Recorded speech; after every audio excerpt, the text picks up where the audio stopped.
जिस तरीके से सेंट्रल गवर्नमेंट ने जम्मू कश्मीर को एक मदद करने की कोशिश की, जो सरकार के जो पहिए थे, जो एक ब्यूरोक्रेसी थी, उस ब्यूरोक्रेसी ने सही मायने में इम्प्लीमेंट नहीं किया।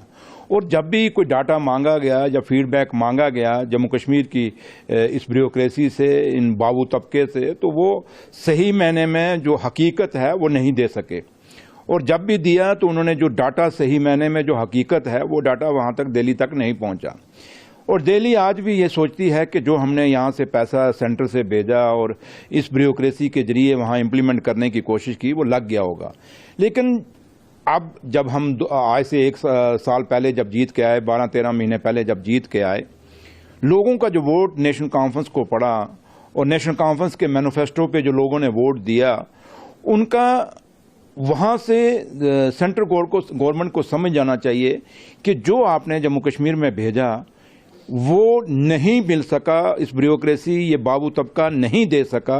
उसी के कारण गुस्से में लोगों ने नेशनल कॉन्फ्रेंस को वोट डाला और लोगों ने उनको दिखाया, जतलाया कि आपने जो स्कीमें हम तक भेजी थी वो नहीं पहुंच सकी, जिसके गुस्से का नतीजा ये निकला कि नेशनल कॉन्फ्रेंस की सरकार बनी। और आज उमर अब्दुल्ला सरकार आपके सामने है, क़यादत में है, और नेशनल कॉन्फ्रेंस की सरकार, उमर अब्दुल्ला सरकार जब से बनी है, अपने लीडर और जम्मू कश्मीर के मुख्यमंत्री जनाब उमर अब्दुल्ला साहब की क़यादत में दिन रात हमारे लोग, हमारे ऑनरेबल एमएलए, जो हमारे अलायंस पार्टनर हैं, और ऑनरेबल सीएम साहब की यही कोशिश है कि जो पाई हमारे दिल्ली से सेंट्रल गवर्नमेंट दे रही है उसको सही यूटिलाइज किया जा सके। लेकिन फ़र्क इतना है कि जितनी एक फ्लो फंडिंग का हुआ, उस ब्यूरोक्रेसी को जो मिला, वो उतना फ्लो जो है फंड्स का आज इस सरकार को नहीं मिल पा रहा, जिससे कारण काफ़ी दिक्कतें आ रही हैं। जैसे मैं एक दो एग्जाम्पलें आपको बताना चाहूँगा। जैसे मैं इंचार्ज डिप्टी चीफ मिनिस्टर तो मैं हूँ, बट मैं इंचार्ज आरएनबी मिनिस्टर भी हूँ।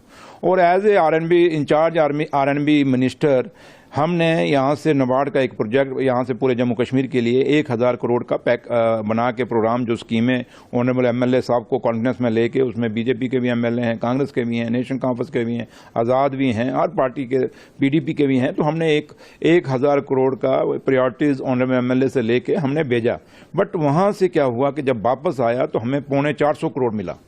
अब आप बताएं, 625 करोड़ रुपये का जो बीच में गैप आ गया वो कैसे पूरा होगा। उसके बाद दूसरी उसके लिए हमें प्रॉब्लम आ गई, आप सड़कें बनानी मुश्किल हो गई। दूसरा, अब नई सड़कें नहीं बनेंगी। नाबार्ड का भी यही, हमारा नाबार्ड का ये हुआ